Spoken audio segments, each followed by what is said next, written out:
Our next session is a State of the Science session, Endocrine Disruption and Birth Defects and Implications for Future Generations. And I'd like to invite Carol Kwiatkowski and David Carpenter and Vi to please come up.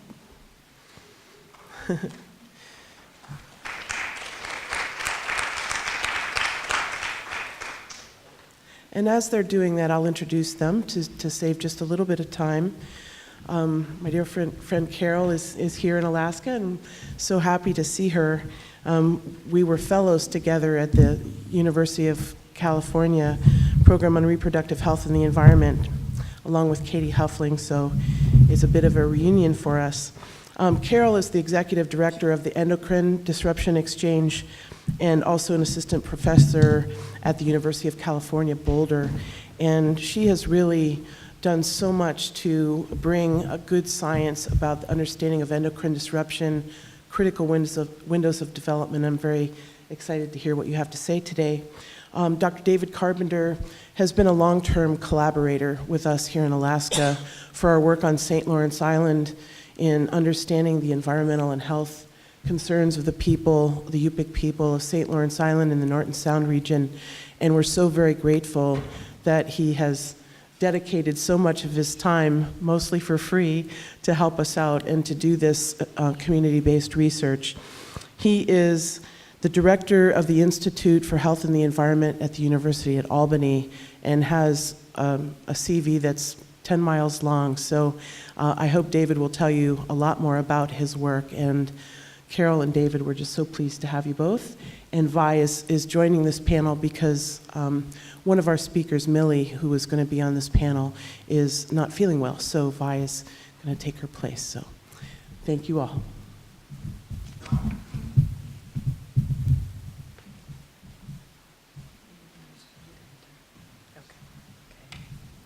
Thank you, Pam, and thanks for having me. I'm really excited to be here, my first time in Alaska. I am actually an adjunct professor at the University of Colorado, not California, which is where, I think you said California, which is where TEDx has been based for the last 13 years. I'm now living in North Carolina, and our staff has spread out. We are coast to coast in the lower 48. I've always wanted to say the lower 48, never really had a chance. Yeah, I'm so cool now. I've been to Alaska. Yeah, and I hope to get a little bit of time to explore while I'm here. So TEDx, the Endocrine Disruption Exchange, is the nonprofit research institute. I think I should be on my next slide. Yes, that Theo Colborn started in 2003. Theo was one of the founders of the field of endocrine disruption and contributed tremendously to the science, the policy, and the public awareness of endocrine disruption. TEDx's role in the field is to amplify the impact of endocrine disruption science. So for government agencies, we provide scientific expertise to protect public health and the environment, and for non-government agencies, we are a partner and a resource to ensure sound science-based advocacy. I'm not really going to talk a lot about TEDx. I'm going to spend some time, well, here's my overview. This is what I'm going to spend time doing, is talking a little bit about the biology of endocrine disruption, and some slides on exposure to endocrine disrupting chemicals, talk a little bit about policy and regulations, and some consumer actions that people can do. My goal today is to convey to you why endocrine disruption is such a big deal, why we should be paying attention to it. So I hope that I accomplish that. I also hope that I don't, I'll probably move through some of the slides quickly because you've heard some of this from other people and I want to focus on what's different here. These are diseases and disorders associated with exposure to endocrine disrupting chemicals. And if you read through this list and think about the people close to you, I don't think it'll take long for you to realize how many of us suffer from these modern day afflictions, which have all been associated with exposure to endocrine disruptors. So we have infertility and other reproductive problems like endometriosis, thyroid conditions, diabetes and obesity, cancer, especially of the breast or prostate, some neurological disorders like attention deficit hyperactivity disorder and autism, male birth defects, Parkinson's and Alzheimer's disease, and immune system disorders. And if you look at this list again with a different perspective and think about all the children you know who may be affected by these, and I know that Maureen already took a poll, so everybody will raise their hands. But a lot of us know children who have ADHD or autism or obesity, diabetes, even childhood cancer, and reproductive problems like early puberty or undescended testicles in boys. And think about the fact that all of these conditions were relatively rare before the modern age of chemicals. So how could chemicals be causing all of these very different diseases and disorders? It's very possible that disruption of the endocrine system could be the underlying principle that ties them all together. Because quite simply, the definition of endocrine disruptors, or EDCs, endocrine disrupting chemicals, are chemicals that interfere with any aspect of hormone action. It's all about the hormones. Let's explore what that means a little bit. The endocrine system is a complex network of chemical interactions in the body. The primary endocrine glands and organs, where hormones are produced and secreted, are shown in this diagram. It includes the ovaries, the testes, adrenals, and thyroid. Those are probably the most well-known endocrine glands, but also other organs like the heart, the kidneys, structures in the brain, even fat tissue and muscle are endocrine organs, and the skin is an important endocrine organ that's the interface between our internal and external environments. These organs, glands, and tissues communicate with each other by sending hormones. They're the messages through the bloodstream. The hormones then bind to receptors in the target cells to deliver their message. This word cloud shows a few hormones like estrogen, testosterone, insulin, melatonin, but there's upwards of 50 different hormones coursing throughout our bodies. Through this dynamic process of sending and receiving chemical messages, the endocrine system influences how we develop, grow, and mature, how our reproductive systems function. It influences intelligence and behavior, our sleep patterns, appetite, thirst, metabolism, fat storage, also our response to stressful situations and our ability to fight illness. Hormones also influence all the things you regularly get checked by your doctor: blood pressure, blood sugar, cholesterol, bone density, and more. So endocrine disruptors are chemicals that bind to the hormone receptors in all those different glands, organs, and tissues. And they can mimic your natural hormones, or they can block those natural hormones from doing their job. They can also interfere with the production of hormones and how they move throughout our bodies, how they're metabolized or broken down. The more we study endocrine disruptors, the more we discover how they function. The field is just exploding with new knowledge. There's new receptors, new mechanisms are discovered regularly. Now, I mentioned that endocrine disruption may be the underlying causative feature that connects these diseases and disorders of the modern world that we saw earlier. One reason for this hypothesis is that endocrine disruption can result from exposure to very low concentrations, very small amounts of an endocrine disruptor, sometimes as low as the amounts that we are exposed to on a regular basis. Of course, this makes sense. Hormones function at extremely low concentrations, even in the parts per trillion. A part per trillion has been compared to a drop of water in 20 Olympic-sized swimming pools. So you can imagine how small an amount of a hormone or hormone disruptor would be needed to affect the human body. We know that many chemicals, including endocrine disruptors, can cross the placenta, that health effects occur from prenatal and early life exposure. And perhaps most disturbing is that effects of exposure in utero can be permanent. So if you think about the early weeks of pregnancy, when you might not even know you're pregnant, and that little cluster of cells, the stem cells, which can become anything, they start to differentiate into testicular cells, heart cells, thyroid cells. This is an extremely vulnerable time in development. In order to demonstrate the effects of prenatal exposure to endocrine disrupting chemicals, in 2009, TEDx released an online scientific resource we call Critical Windows of Development. This slide shows a screenshot from our website. And when you open up the critical windows of development, you first see a timeline of the developmental events in normal human development, week by week across the 3 trimesters. There's 28 different rows representing different organs and glands of the endocrine system, where you can see, for example, that 4 weeks after the sperm and the egg meet, you can already identify in the embryo the forebrain, the hypothalamus, which is very important for endocrine functioning. You can see that the heart has begun to beat, and the rudimentary kidneys are appearing, and lung buds begin to form for lungs that won't fully develop until the child is 18. So then in this display, you can click on a button for any one of these chemical groups and see what happens when a pregnant rat or mouse is given a very small amount of that chemical during a specific week in development. So we've mapped out bisphenol A, the plastic, phthalates, the plasticizer, chlorpyrifos, which is a pesticide, dioxins are air pollutants, and the two perfluorinated compounds. This demonstrates the alignment of normal developmental events with what can go wrong with EDC exposure, based on what we've learned from laboratory animals. It's really quite overwhelming to see all the ways the endocrine system can be perturbed. And you can imagine how difficult, this is done in laboratory research with one chemical at a time.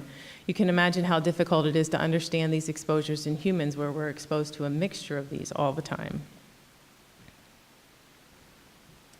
So I'm going to shift gears a little bit and talk about exposure. You might wonder, where do these hormone disrupting chemicals come from? Most EDCs have their origins in the extraction, processing, and/or burning of fossil fuels. Big surprise, the fossil fuel industry is behind this. So for example, if you start on the bottom left there, aromatic hydrocarbons like benzene and toluene, they come up from underground during methane extraction, as one example, natural gas, and they become valuable feedstock chemicals for the synthesis of thousands of other chemicals like flame retardants, food additives, antimicrobials, solvents, plastics, dyes, all of these different chemicals that are also endocrine disruptors. And they're used, then those are used in a variety of consumer products that you can see on the right. Personal care products, household products, cleaning products, all the way down to clothing, toys. This list is endless, really. This is just an example. And then it hasn't been talked too much yet, but I think that most of you probably understand that these chemicals, they leach out of the products. For example, bisphenol A leaches out of food can linings and plastic food containers, especially when they're heated or if they're used with acidic foods. Some chemical molecules also simply migrate away from the products. So those thermal receipt papers, the ones you can write on with your fingernail, are coated with bisphenol A, which is an estrogen. And those molecules are not bound to the piece of paper, so they just sort of trickle off into your purse in a way. And another example is the flame retardants in foam cushions that migrate away from the product.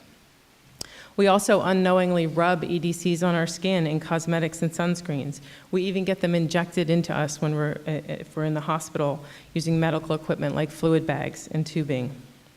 We take in a fair amount through hand-to-mouth contact, even as adults. Common house dust is a great way to get your daily dose of chemicals. We also breathe EDCs that evaporate or off-gas, like with phthalates from carpet adhesives, vinyl shower curtains, and fragrance products. A recent study concluded, and this was really surprising to me, that dermal uptake, meaning through your skin, of phthalates in the air could be greater than inhalation of those phthalates. So they absorb through your skin from the air.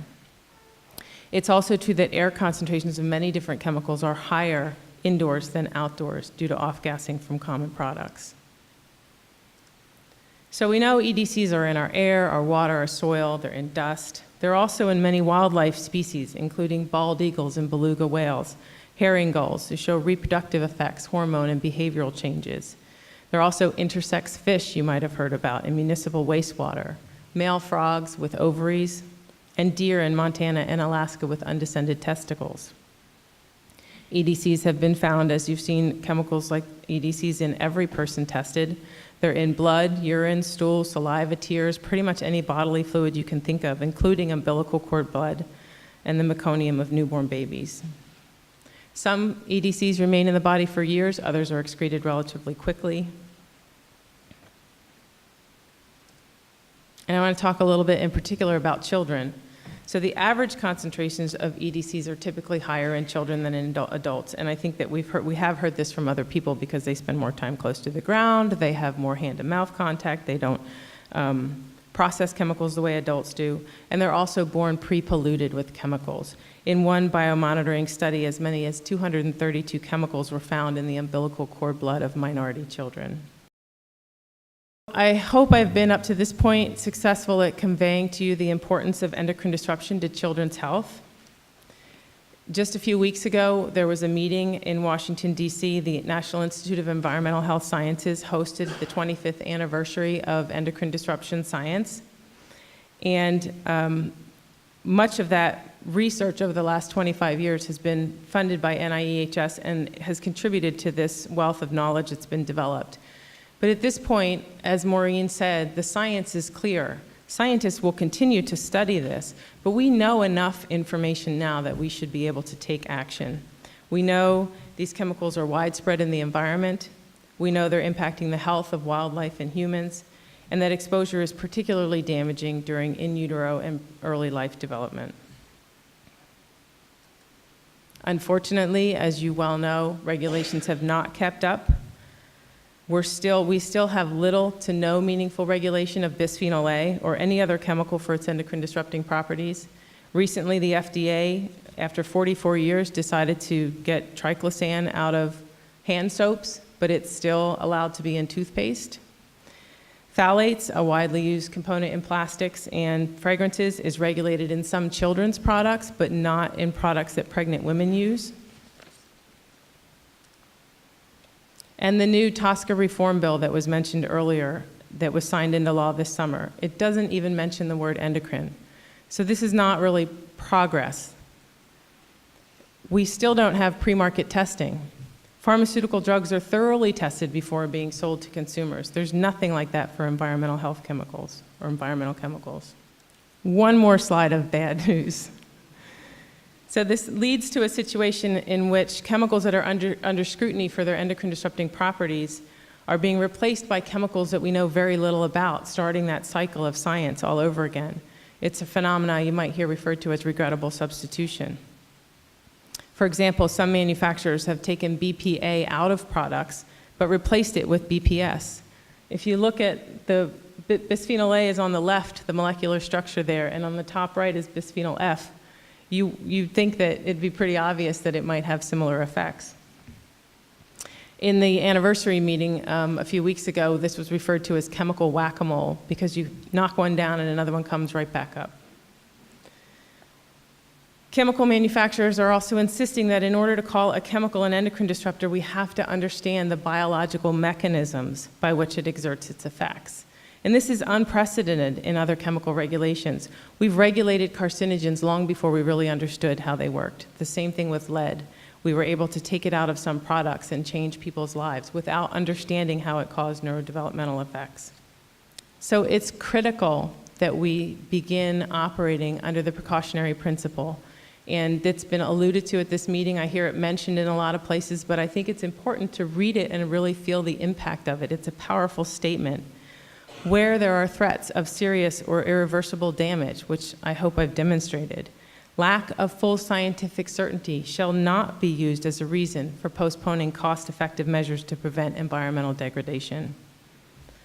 This is a widely accepted principle, and it is being used in some regulatory contexts, especially in Europe. My translation of this is better safe than sorry. It's just common sense. We do have some good news. And some of this was brought up by Charlotte Brody, that there are industry sectors like retailers and product manufacturers who are already operating on the basis of the precautionary principle. They're not concerned about exactly how a chemical works. They know their customers don't want it in their products, and they take it out. I was in the panel that I hosted at the NIEHS meeting. One of the speakers was someone from Walmart, and they said, we're not scientists, we just want these chemicals out of our products. They have the power to do that. They reduce tons of chemicals in their supply chain, and they didn't even tell anybody about it. They're not advertising that they're reducing chemicals in their products. There was another person who spoke from the cosmetic company Beauty Counter who described the stringent standards they're using to develop cosmetics that don't have endocrine-disrupting chemicals in them. So this is happening in a lot of places, and this is happening because consumers are driving this. Yes, there are advocacy organizations that are doing the hard work of pushing, but also because consumers are talking and saying, we don't want these chemicals. And I think there's room here for the individuals to have some power, even if you're not a scientist and you don't understand all of the ins and outs of how it works. If there's something that you're concerned about, it's worth bringing it up at the stores that you shop at. Say, do you have baby pillows without flame retardants? You know, do you have fragrances without phthalates? You can ask those questions, and I've tried doing this myself, and they usually say, I don't know, let me go ask my manager. And they disappear, and they come back, and they say something like, we follow the law. And I say, okay. And I leave it at that. You know, I don't make a big fuss, but at least I've said something, and I think they hear those messages, and that's what drives them to do what they're doing. And regulations take so much time to get into place, and this is, I think, a quicker way to make things happen. And I just wanted, at the bottom of this slide, to leave you with one thing, because we all hear all these horrible stories of what these things are doing. We know these effects are happening, and what can we do about them? I don't think there's been a whole lot done to give people tips on how they can reduce exposure. There's starting to be studies about if you, like the before and after studies, that if you reduce or you change your cosmetic choices, you can reduce levels of chemicals in your body, so we know that that can happen. And there are websites online. One of my favorites is the University of California at San Francisco's Program on Reproductive Health and the Environment has a website, Toxic Matters, that give you tips on what you can do to reduce your exposure. Simple tips for consumers, and I think that's very helpful. So that's it. That's the end of my talk. Thank you. Thanks to our funders.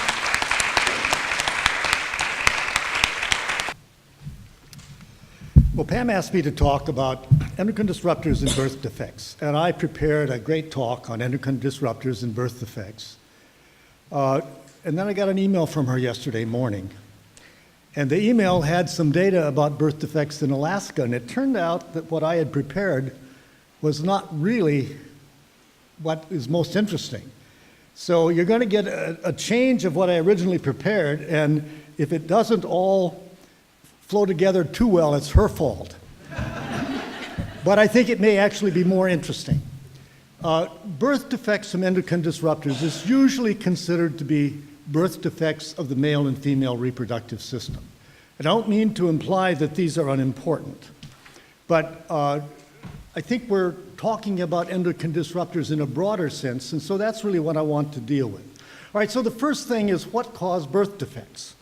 Well, certainly there's an important role for genetics.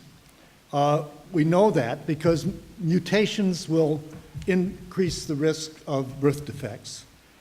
We know a lot about some vitamins. For example, folate is very important for normal development of the brain, and anencephaly, think Zika virus, infections can also cause birth defects.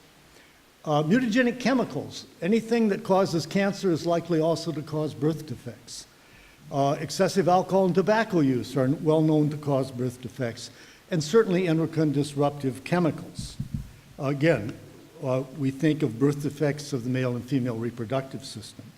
But this is birth defects in Alaska compared to the rest of the US. And if you look at that list, birth defects of the male and female reproductive system are not high on the list. What is high is birth defects of the cardiovascular system. And I must say, well, I know a lot of chemicals that increase risk of birth defects of the cardiovascular system, and many of those chemicals are endocrine disruptors. I'm not sure that I would say that the action whereby they cause birth defects of the cardiovascular system is due to endocrine disruption. And then this looks at Alaska Native versus Alaska non-natives. And what you see is this very striking elevation in Alaska Natives of birth defects of the cardiovascular system. And I've only had 24 hours to try to understand why that would be the case, and I haven't come up with an answer. But I think this is a very important observation. as we look at Alaska, which as a state has a very high incidence of birth defects, but it's disproportionately high in Alaskan Native populations. Now, it's also high for birth defects of the gastrointestinal system. It's not elevated in Alaskan Natives for birth defects of the urogenital system. So, and that's one of the reasons why I'm still going to show some of the slides I had about birth defects of male and female reproductive organs. I think maybe that's a little bit off the subject that we should be concerned about here. So what are birth defects of endocrine disruptive systems? Well, there are effects on the male. That's primarily undescended testes. Hypospadias is when the ureter exits the body along the shaft of the penis and not at the tip. Malformations of the urethra and the scrotum. And then in the females, physical defects in the structure and positioning of the uterus. Also, there's a lot of evidence that exposure to either estrogenic or androgenic chemicals can alter the ratio of male to female births. In general, there's about 51% male births, 49% females. Males are the fragile sex, and so we have to have a few more so we can survive. That's the normal thing. In many exposed populations, for example, Cerveso, Italy, with dioxin exposure, there were no male births in the center areas for several years, and the ratio has been demonstrated to be abnormal in other exposed populations. Well, what do we mean by birth defects? And this goes to sort of what you just heard from Carol and what we're talking about in general about endocrine disruption. You can have a birth defect that isn't reflected at birth, but occurs years later. And that may be in the form of altered fertility, reduced fertility. In males, reduced sperm counts. We know that's very well documented, both in animals and humans, after exposure to endocrine disruptors. Now, what remains to be clearly identified is that a result of prenatal exposure or postnatal exposure. And I don't think we know the answer. I suspect it's some of both. Small testes, disruptive sex-specific play behavior. Wonderful studies from the Netherlands that looked at dioxin and PCB-exposed children where the mothers were exposed and found the little boys preferred to play with dolls and the little girls preferred to play with guns. Is that a disease? No, it's not a disease, but it's a perturbation of normal biology. And then in females, again, reduced fertility, alteration in the age of puberty. For most organics that have estrogenic activity, puberty at an earlier age. Again, is that a disease? No, it's not a disease, but it's a perturbation of normal development and is associated with some psychological impacts as well.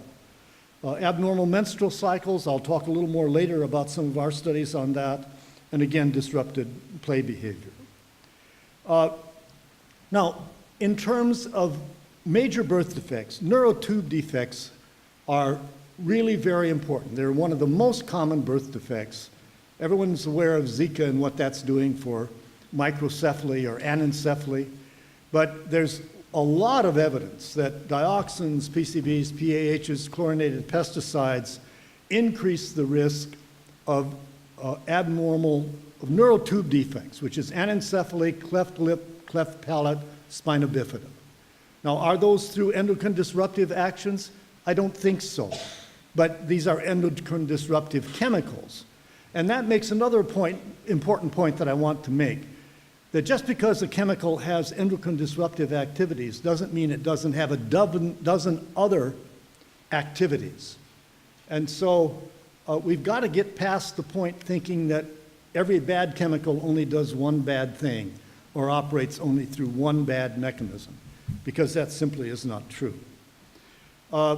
Multiple birth defects and reduced birth weight are found in almost every country where it's been studied, just in people living near hazardous waste sites. And usually those hazardous waste sites contain all sorts of nasty chemicals. Some of them are endocrine disruptive, some of them are not. And we've seen this through fish consumption, that contaminated fish consumption increases the risk of increased birth defects. And these contaminated fish usually the contaminants are ones that have endocrine disruptive activity, but all of the birth defects are not necessarily those that we could attribute to the endocrine disruptive activity. All right, so, and this leads to what Carol was saying, because while birth defects imply exposure before birth, there are a lot of diseases for which we now know that early life exposure increases the risk in late life. And that includes obesity, diabetes, cardiovascular disease, hypertension. Again, the question of how much prenatal exposure is responsible and how much postnatal exposure is responsible is a major question. I'll go on and show you some of our evidence. This is just a figure on prenatal PCB exposure and increased BMI, so obesity. And it's interesting that in this study, which was published in 2014, overweight women, their offspring showed a striking relationship in obesity in the child as a function of their PCB concentration, but that was not seen in women of normal weight. Now, is this genetic? Is it passing on PCBs to the child? Is it epigenetic? Those are questions that remain to be answered. There's a lot of data in this slide, but only look under PCBs, the second line down. This is a study looking at maternal exposure to PCBs, DDE and DDT, and obesity in the first 6.5 years of life in their children.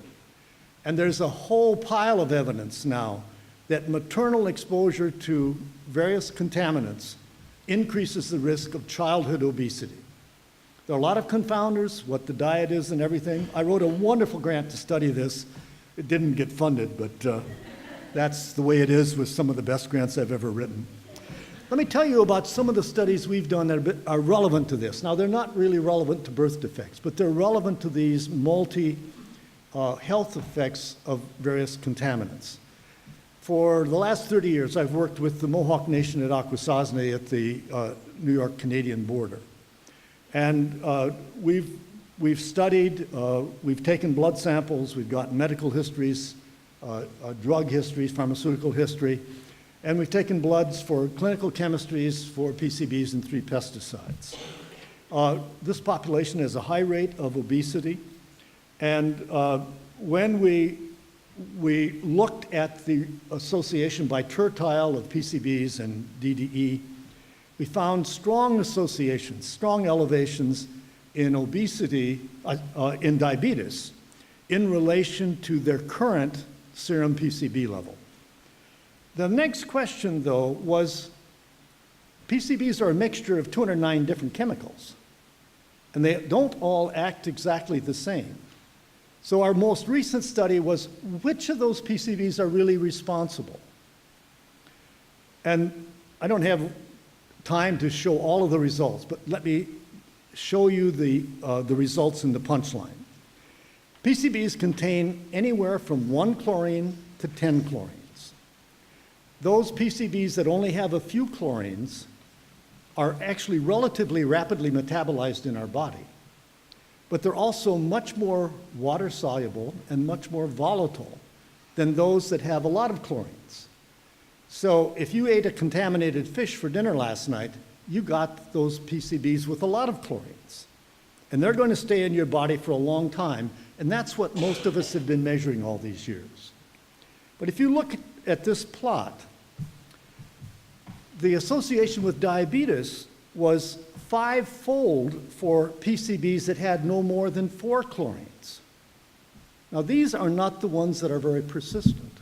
These are the ones that volatilize and go into the air, and you breathe them 24/7, because we all breathe, as we just heard this noon, all the time. There was no significant association with all of the other PCBs. Now, DDE, which in the previous slide showed this looked like a 6-fold elevation in risk of diabetes, when you look at the congener profile, no association whatsoever. This implies that in our Mohawk population, breathing the air and the PCBs that are in the air is what is increasing the risk of diabetes. Now, some of those PCBs are dioxin-like, and everybody knows a lot about dioxin-like things because they've been around for a long time. We've had methods for studying them, and most people have discounted any non-dioxin-like health effects of PCBs. What we find is that the dioxin-like PCBs have no relation to diabetes. And if we look at the non-dioxin-like PCBs that have 4 chlorines or less, by tertile, among our Mohawk population, adjusting for age, sex, BMI, the people with the highest third level of PCBs have a 7.5-fold increased risk of diabetes. Now, the significance of those results are that breathing the air that contains PCBs is very dangerous to your health. And we have a second study that I won't show you the details of, but in the same population, my colleagues Mia Gallo and Larry Schell have looked at altered menstrual cycles in young women of reproductive age. And they find the same association, that the higher the PCB level, the more irregularity in the menstrual cycle, and at the highest level, a total failure to ovulate. But that association only applies to the PCBs with few chlorines, PCBs that are in the air and are breathed in. Now, let me quickly talk about one other population, and in this population we haven't looked at those issues of which congeners are important. But another disease that hardly anyone thinks about as being related to environmental exposure is high blood pressure. So this is a population of about half black, half white people living in Anniston, Alabama, around the plant that manufactured PCBs. They never worked there for the most part, but they were exposed just by living close to it. So we got measurements of PCBs by CDC, which doesn't monitor most of these lower chlorinated congeners. And we took, we got, again, demographic and drug mixtures, the drugs people took, and 3 measures of blood pressure. And this is what we found. The red dots are systolic blood pressure, the black dots are diastolic blood pressure.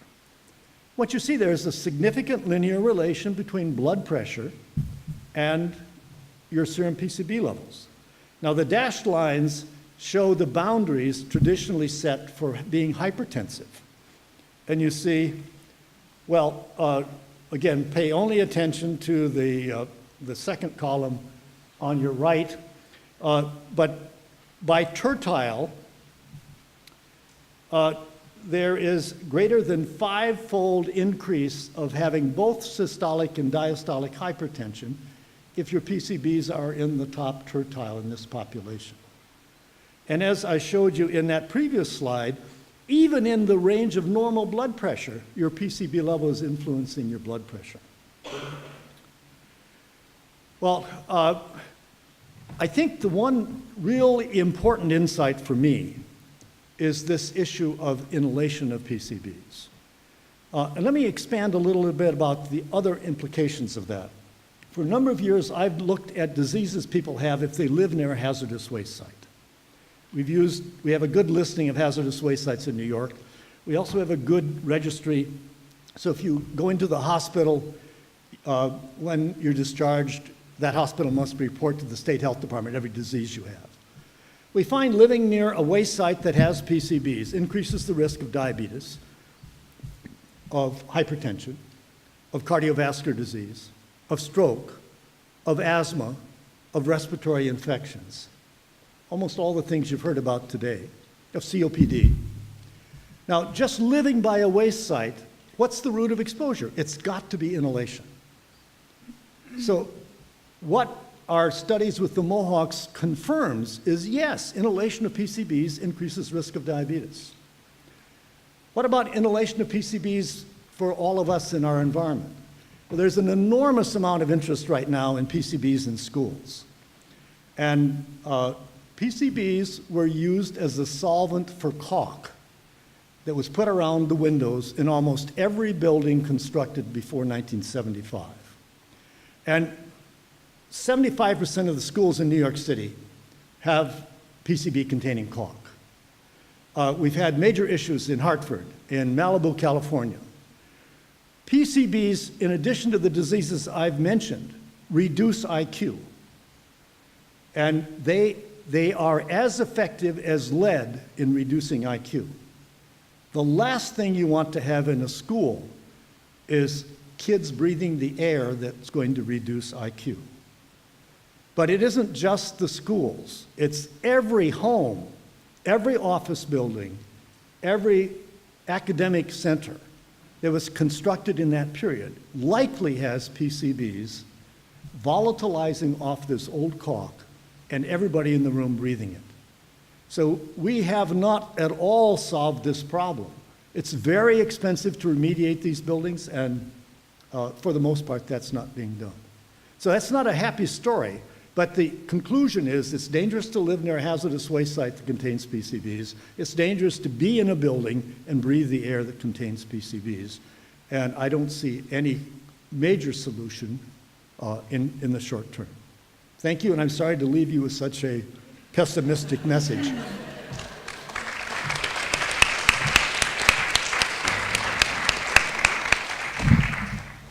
I don't have a PowerPoint, so I think I'll just sit here and share our observations and changes that we're seeing on St. Lawrence Island. As I mentioned, we have 2 formerly used defense sites. We've identified PCBs, pesticides, heavy metals, solvents, massive fuel spills. But we're also some of the most highly contaminated population on the planet because of our reliance on subsistence foods. And I mentioned this morning the marine mammals that we sampled. We collected over 300 samples. In the beginning of our St. Lawrence Island project, our people wanted to get our blood tested first. So we tested 3 groups: Gambell residents, Savoonga residents, and Savoonga residents closely associated with Northeast Cape, one of the 2 formerly used defense sites. And we have 6 to 9 times higher PCB levels in the blood of our people than the average American in the lower 48. We attribute this, the Northeast Cape families have 10 times more PCB levels. Savoonga about 7 times, and Gambell residents about 6 times more than the average American. And at the request of our leadership, they wanted us to look at our traditional foods. And we collected over 300 samples of everything that we eat. We tested 1 batch for PCBs, pesticides, and another for heavy metals. And it was quite alarming that we found the high levels of PCBs in the marine mammals, blubber, and rendered oils, which are important foods for our people. So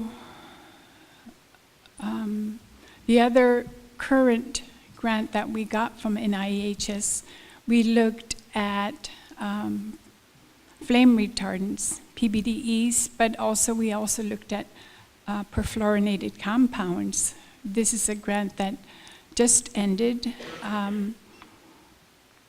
As you heard Pam mention this morning, our homes are closed in more during the winter. We stay in longer because of our long winters, and they're more insulated. So we collected household dust. We selected homes with at least 1 child, 12 or younger. We collected blood from reproductive age men and women in our communities in these homes. And the results of the flame retardants, the PBDEs, were comparable to more higher exposed population in the lower 48, which is California. So these are endocrine disrupting chemicals. And the other newer class of chemicals that we looked at was the perfluorinated compounds, which are added to items to make them stain resistant, rain gear. If you're familiar with Scotchgard, they're added to items to make them water resistant, but also Teflon pans. So the perfluorinated compounds, what was concerning to us was in Gamble at the Troutman Lake. And Gamble today is on top of the wayside, the school, the playground, the municipal homes, and some of our homes are on top of the wayside in Gamble. The military came during late 40s, early 50s, and they also went to Northeast Cape about 1950s. So we're seeing some of the health harms that were just explained by my two colleagues here. Because of PCBs, all that David talked about, the increase in diabetes, thyroid disease, strokes. Our strokes are getting younger. Heart disease. Pretty much everybody I know is taking high blood pressure medications, and but also we're seeing changes in our children. Some of the innovative methods that we've done as far as environmental sampling. We use stickleback, which are pretty hardy fish, and you can find them pretty much everywhere. And they're indicators for reproductive health. They're small fish. We set traps at Sucre River at Northeast Cape, but also at Troutman Lake, which is right next to the community of Gamble. And as David mentioned, PCBs alter reproductive health, but also these flame retardants also alter reproductive health of men and women. There was a time that we noticed that we had more girls in Savoonga. Now we're questioning and observing boys getting feminized, and David mentioned altered playing preferences, but we're also seeing altered sexual preferences, and we're observing this, and nobody really talks about that. So it's been, nobody has done as much as we have on St. Lawrence Island, thanks to ACAT and Pam Miller, who is one of the leading experts for the Stockholm Convention. And we collaborate with national and international groups because the findings that we're finding in the Arctic, because we're a hemispheric sink, we do a lot of chemical policy reform because they're very outdated or broken, or they're not protective of communities like ours. And so we're very fortunate that Pam is one of the lead experts. And in our culture, we don't brag about ourselves, but I'm always bragging about ACAT, and because we do a lot of work. We help a lot of communities, usually at last resort, and we're good at what we do, but we need help, like I mentioned earlier. We're also seeing in, other birth defects, including cleft palate, and David mentioned the undescended testicles, but also limbs where they're not attached, and other health harms never seen before in our people until the military came, or once we're more and aware and have researched on the persistent organic pollutants. So these are changes and observations that we're seeing in our communities. And it's so important that we work together. We have people here from all walks of life, healthcare professionals, state and federal agencies, tribal leaders, community people. As we work toward,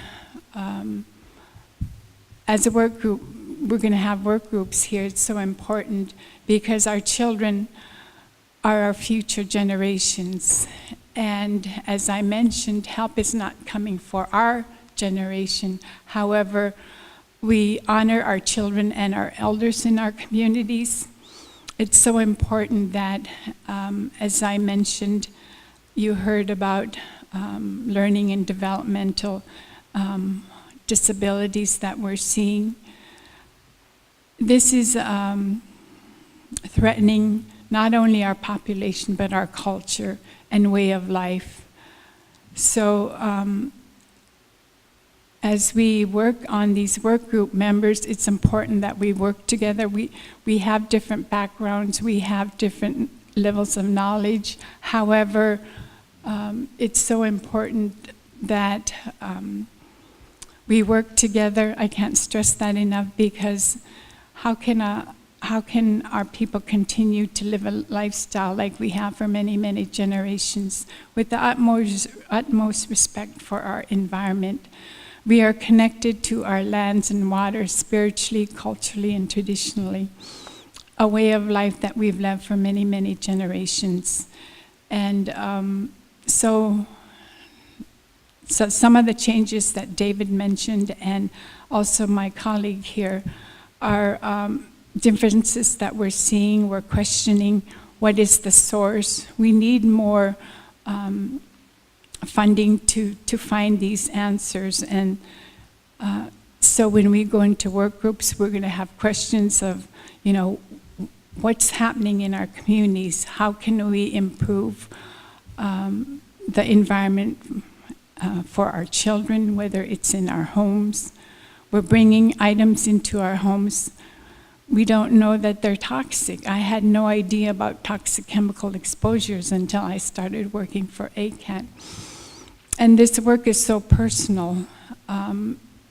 So I challenge myself to learn as much as I can. I don't have a degree, but I have a passion.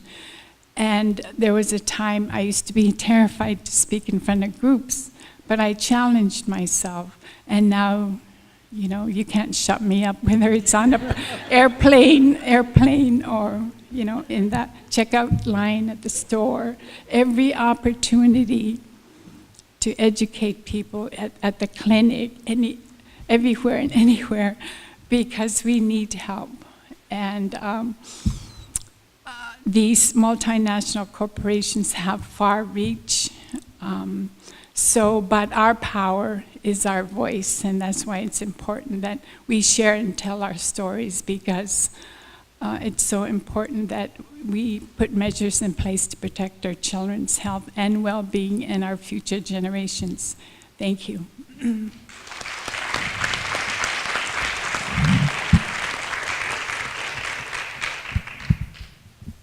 I would like to see us talk to or think about the idea of how we can change that mindset, because I think that's a huge roadblock. We shouldn't have to prove something is harmful to us every time we know it is. And I'll just give a very quick example. I was in the Seattle Children's Hospital with my son for an extended period of time, months and months, and in come all of these children with neurotoxic problems. Seizure disorder was the most prevalent. And we're all living in Ronald McDonald House, and these are desperately poor people.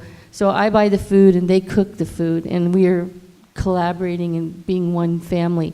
And they beg me to go to talk to the doctors because they don't have a good command of English. And they tried and tried and tried to tell the doctors exactly what was going on in Yakima Valley. But it took maybe a whole nother decade before anyone would apply the precautionary principle. So you also pointed out earlier that, and many other people did, that you know what's going on in your communities and you need to be listened to. So, you know, how do we do that? That's going to be, I hope, a big part of our conversation. Any Thank you comments for from- your comment, Patrice. Just a follow-up question for David. You're saying that the route of exposure likely is through inhalation for the study that you were working with in the, you know, as it might relate to, was it a dump site that that you felt that the chemicals were from a dump site? Is that? Yes, the point I was trying to make is that we certainly know we're exposed by ingestion. Okay. And a lot of the focus, especially on the persistent organics, most people would say ingestion is our major route of exposure. Okay. You can be exposed by the dust as well, but a lot of that's ingestion also. I see. No one denies that ingestion is an important route of exposure, and that those PCBs, at least, that are ingested tend to be those with more chlorines. They're easy to measure, but that is not to say that the adverse health effects, of which there are multiple, it's not to say that's necessarily those that stay in the body for a long time that are most important.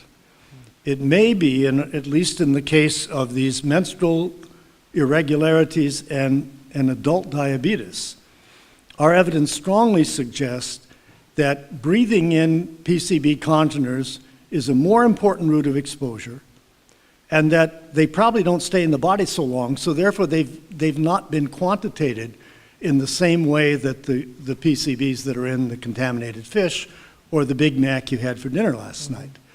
Now, we have not really done, we have data in our Mohawk populations for total serum PCBs correlated with reduction in IQ in both adults and adolescents. We have not done yet this congener profile, but there's other evidence that leads me to believe that it's likely to be those same lower chlorinated, more volatile congeners. And so this is our next study with the Mohawks, is to go back and revisit the data we already have to try to document whether or not that is correct. But that's the big concern. All of the studies we've done, we've got like 12 publications on diseases elevated in people living near hazardous waste sites. Well, just because you live near a waste site doesn't mean you're eating fish out of a river or something like that. It's got to be inhalation that's the route of exposure. So I think it's been a grossly underappreciated, understudied area by our federal agencies, and really needs to be given a lot of attention. If you're breathing something in 24/7, it doesn't matter that it isn't necessarily persistent because you have continuous exposure. Right. And so the Mohawk study, that has primarily been fish data then, or? Our assumption has been always that it was primarily fish consumption. Right. Although what happened in that population is that our earliest studies showed there was a direct correlation between consumption of local fish and serum PCB levels. Okay. The tribal leaders then began to advise against eating local fish, and that association disappeared.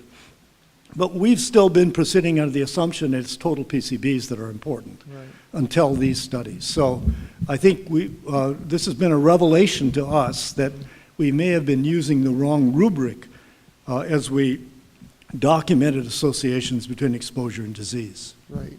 Well, I mean, one of the things that, you know, looking at the stickleback as an indicator species for endocrine disruptors, one of the things that we're trying to understand better, and we could use some help here, is how what's the route of exposure there? I mean, for someone, say, that lives at Northeast Cape, that resides there,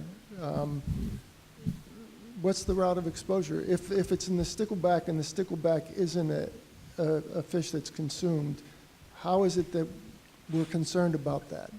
Well, it's a good question. The stickleback is a little fish, nobody eats it. But the stickleback lives in an aquatic environment. So it's exposure is going to come from what contaminates the water. Okay. So we've used that stickleback as a monitor of what are the endocrine effects of PCBs, of PBDEs, of perfluorinated compounds. So it isn't that it's directly related to the human exposure. Now, I haven't mentioned, but there's also some increasing concern about drinking water that has these lower chlorinated PCBs. They're more water soluble. And again, that's not been given much attention at all. I've gotten involved in communities that draw their drinking water from the Hudson River, which is highly contaminated because of General Electric. And nobody thought anything about the fact that some PCBs are water soluble. We took measurements in purified drinking water in the town of Waterford, and we found 127 parts per trillion of PCBs. Well, that's below an EPA drinking water standard, but it's not insignificant, particularly because those congeners are the same ones that we find associated with diabetes and these menstrual irregularities. Okay. Well, thank you then. I had a quick comment. Earlier this morning, I mentioned Lucia Padaky. She was the first community health researcher for Gamble, and her husband, Morgan Padaky, who passed away this February, he was very concerned about the PCBs volatilizing because, like I mentioned, Gamble is on top of the waste site. And it's been difficult to find the contaminants, but we know it's there because of the cobble. We know it's on top of the permafrost, but I just wanted to say these are local observations and knowledge. And Morgan had a lot of concern about the volatilization of PCBs. So we have had to have great research partners and staff because, as Patrice mentioned, the burden of proof was put on us. These two sites have never been properly characterized and they've been prematurely closed. Thank you. I think we're running just a little bit behind. I know we have at least a couple more questions. Do you have a question that you wanted to? Okay. Maybe more of an observation from where I live. There was an Air Force site in Unalakleet, and the tribe worked really hard to get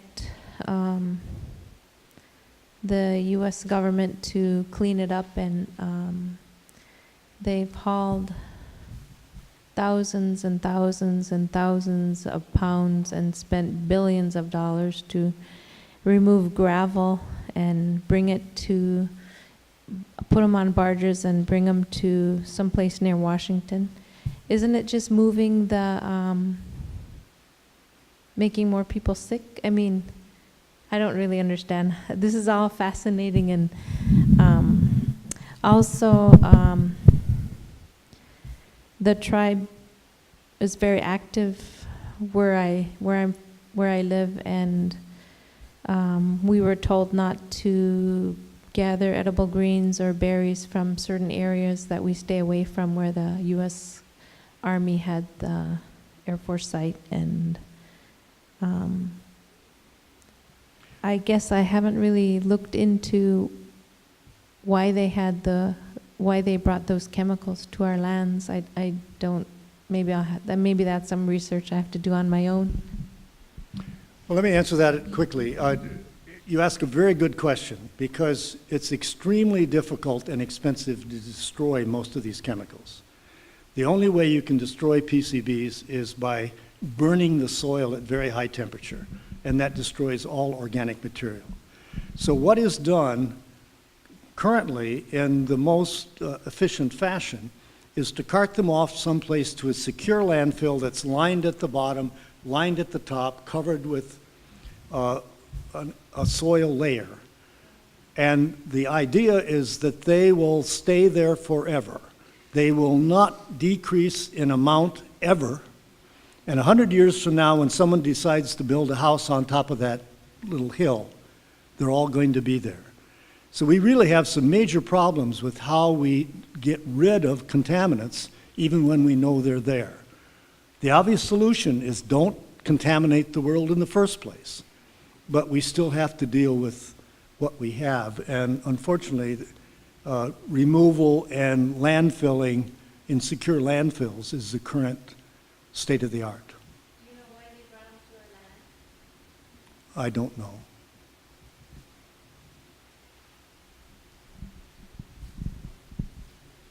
Well, I think the PCBs were used in such huge quantities, especially by the military in our cold environments, because they were used in electrical capacitors and transformers, because the bases required so much electricity and power.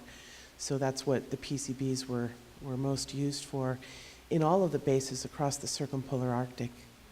Yeah.